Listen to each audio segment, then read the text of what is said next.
నమస్తే welcome to our channel నేను సిరి national award రేస్లో మరి తెలుగు చిత్రాలు వెనుకపడ్డాయా సో ఈ అంశాన్ని మనకి వివరించడానికి మనతో పాటు ఉన్నారు ప్రముఖ సినీ క్రిటిక్ యజ్ఞమూర్తి గారు సో నమస్కారం సార్ నమస్కారం సార్ ఇప్పుడు చూస్తే నేషనల్ అవార్డ్ రేస్లో తెలుగు సినిమాలు వెనుకబడ్డాయేమో అనిపిస్తుంది ఎందుకంటే ఒక్క సినిమాకి మాత్రమే వచ్చాయి అంటే అవార్డు వచ్చింది అది కూడా ఏంటంటే కార్తికేయ 2కి వచ్చింది అంటే చాలా సినిమాలు ఈ మధ్యకాలంలో చూసుకుంటే తెలుగులో చాలా సినిమాలు అంటే మనం చూస్తే చాలా బాగున్నాయి గతంలో కంటే కూడా ఈసారి చాలా వరకు బాగున్నాయి మనం ముఖ్యంగా మాట్లాడుకోవాల్సింది సీతారామం లాంటి సినిమాలు చాలా ఎలా ఉంటాయి అంటే అది చూస్తున్నంతసేపు మనం వేరే లోకంలో ఉన్నట్టు అనిపిస్తుంది ఎక్కడో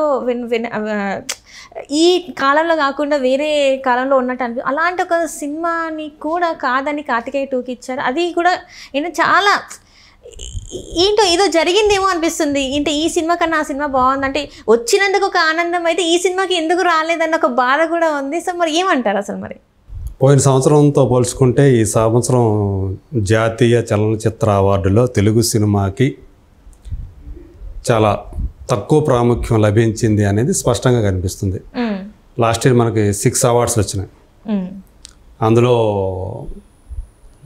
ఉత్తమ నటుడు అవార్డు కూడా పుష్ప సినిమాకి గాను అల్లు అర్జున్ రావటం అనేది అది మనందరికీ కూడా గర్వకారణం అని చెప్పి చాలా సంతోషపడడం అది అయిపోయింది సో ఈ సంవత్సరానికి వచ్చేటప్పటికి మంచి సినిమాలు వచ్చినాయి యాక్చువల్గా ఇదేంటి 2022లో సెన్సార్ అయినటువంటి సినిమాలు అనమాట అది 2023లో కూడా రిలీజ్ అయ్యి ఉండొచ్చు కానీ బట్ 2022లో సెన్సార్ అయి ఉండాలి మనం అప్లై చేసుకోవాలంటే ప్రధానమైన ముందు అర్హత అది 2022లో సెన్సార్ అయి ఉండాలి సో యాక్చువల్గా కరోనా వల్ల కొంచెం లేట్ అయిపోయింది అవార్డులు ప్రకటించడంలో అందులో భాగంగా ఇది లాస్ట్ ఇయరే ప్రకటించాల్సినటువంటి అవార్డు ఇవి యాక్చువల్గా బట్ 1 ఇయర్ లేట్ అయిపోవడం వల్ల ఇప్పుడు ప్రకటించారు సో ఆగస్ట్ సెప్టెంబర్ అక్టోబర్లో ఇవి ఆల్రెడీ అందజేస్తారు అవార్డులు ప్రదానం జరుగుతుందని చెప్పి చెప్తున్నారు మనకు తెలిసినంతవరకు మన దగ్గర ఉన్న సమాచారం ప్రకారం దాదాపు 20 సినిమాలు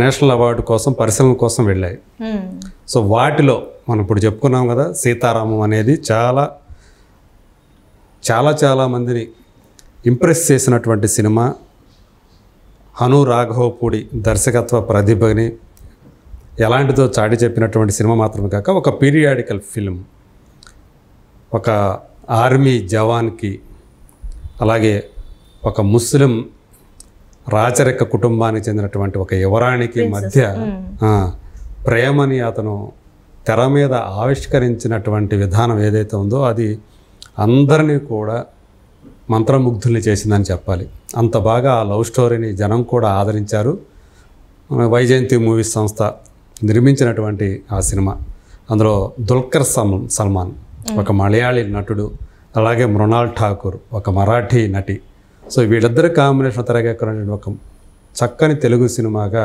ఇది విమర్శకుల ప్రశంసలను కూడా అందుకుంది అలాంటి ఒక సినిమాకి నో చెప్పేసింది జ్యూరీ సో ఇక్కడ ఏమని ప్రచారంలోకి వచ్చిందంటే అందులో సుమంత్ చేసినటువంటి ఒక క్యారెక్టర్ ఏదైతే ఉందో సో అతను ఒకసారి పట్టుబడినప్పుడు వీళ్ళందరూ కూడా పాకిస్తానీ సైనికులకు పట్టుబడినప్పుడు అక్కడ అతను ప్రవర్తించే తీరు సుమంత్ అది జ్యూరీకి నచ్చలేదు అని చెప్పేసి అంటే పాకిస్తాన్కి అనుకూలంగా అతను బిహేవ్ చేస్తాడు అక్కడ చేసి ఇతన్ని పట్టించి తను తప్పించుకుంటాడు సో అది జ్యూరీని ఇంప్రెస్ చేయలేదని ఏదో ఒక థియరీ బయటకు వచ్చింది అది ఒకవేళ నిజమైతే మాత్రం అది హాస్యాస్పదం అనే చెప్పాలి అలాంటి థియరీతోటి దానికి అవార్డు తిరస్కరిస్తారు అంటే మాత్రం అది హాస్యాస్పదం అనే చెప్పాలి ఇంకా వెళ్ళిన వాటిలో రైటర్ పద్మభూషణ్ అని ఒక సినిమా ఉంది సుహాస్ యాక్ట్ చేసింది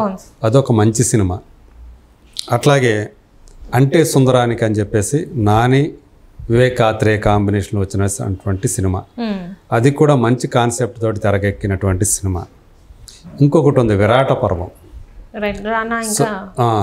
క్రిటికల్గా చాలా మంచి అంటే కమర్షియల్గా ఆడకపోయినప్పటికీ కూడా క్రిటికల్గా చాలా మంచి పేరు సంపాదించినటువంటి సినిమా రానా సాయి పల్లవి కాంబినేషన్లో వేణు ఉడుగుల డైరెక్ట్ చేసినటువంటి సినిమా సో అది నక్సలిజం బ్యాక్డ్రాప్లో తీశారు కాబట్టి దాన్ని కూడా పక్కన పెట్టారు అని మళ్ళీ అదొక థియరీ బయటకు వచ్చింది.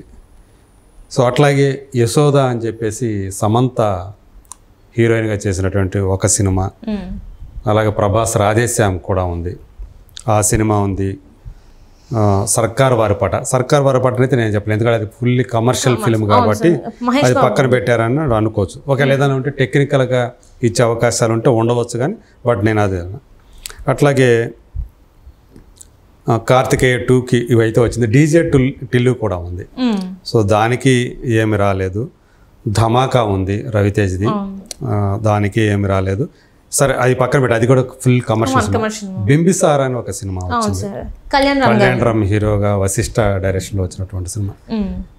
ఆ సినిమా కూడా టెక్నికల్గా అవార్డులు రాదగ్గ సినిమానే అది. అందులో కూడా కాస్ట్యూమ్స్ కానివ్వండి, దాంట్లో విఎఫ్ఎక్స్ వర్కులు కానివ్వండి, సో మంచి స్క్రీన్ ప్లే కూడా ఉంటుంది అందులో, అది కానీ దానికి రాలేదు. సో ఇట్లా కొన్ని మంచి సినిమాలే అవార్డుల పరిశీలనకు వెళ్ళే, కానీ వీటన్నిటికి కూడా మొండి చెయ్యే లభించిందని చెప్పాలి.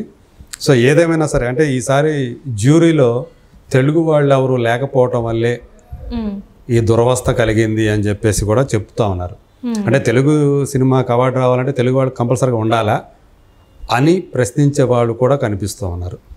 సో కాకపోతే కొన్ని అవార్డులకి ఏవైతే వచ్చాయి, ఇప్పుడు సపోజ్ నిత్యా మేనన్ ఉత్తమ నటి, అట్లాగే రిషబ్ శెట్టి ఉత్తమ నటుడు, సో వీళ్ళిద్దరూ కూడా అర్హులే అనేది మాత్రం కనిపిస్తుంది. ఎందుకంటే కాంతారా ఆ సినిమాతోటి అతను పర్ఫార్మెన్స్ ఏ స్థాయిలో ఉందో మనందరికీ చూసాం మనం. సో పైగా తనే దానికి డైరెక్టర్ కూడా. సో అందుకని దానికి హోల్సమ్ ఎంటర్టైన్మెంట్ విభాగంలో కూడా దానికి నేషనల్ అవార్డు ఇచ్చారు. సో అట్లా అది ఓకే. నిత్యా మేనన్ సంగతి మనం చెప్పాల్సిన వల్ల, సో అందులో తిరుచిత్రాంబలంలో ఆమె పర్ఫార్మెన్స్ కూడా చాలామందిని ఇంప్రెస్ చేసింది. ఆమెతో పాటు ఇంకొక మానసి పరేఖ్ అనే ఆమెకు కూడా గుజరాతీ నటికి కూడా ఇచ్చారు. సో చాలా వరకు పర్వాలేదు. కానీ కొన్ని అవార్డులు చూస్తే ఇప్పుడు KGF 2 ఉంది, దానికి ఉత్తమ ప్రాంతీయ చిత్రంగా కన్నడంలో ఉత్తమ ప్రాంతీయ చిత్రం అవార్డు వచ్చింది. ఆ సినిమాకి ఎట్లా ఇచ్చారు? ఉత్తమ చిత్రం ఎట్లా అవుతుంది? అది అందులో కూడా చంపుకోవడాలు ఉంటాయి కదా, అది అసలు వేరే కదా, అది కంప్లీట్ కమర్షియల్ ఫిల్మ్. అది టెక్నికల్గా అవార్డులు ఇవ్వచ్చు, కానీ ఉత్తమ చిత్రంగా ఉత్తమ చిత్రం అనేది ఏంటంటే సబ్జెక్ట్ అనేది ప్రేక్షకులందరూ దాంట్లో ఏదో ఒక ప్రయోజనం ఉండాలి. KGF అనేది ఎలాంటి ప్రయోజనాత్మక చిత్రం అది కాదు కదా అది.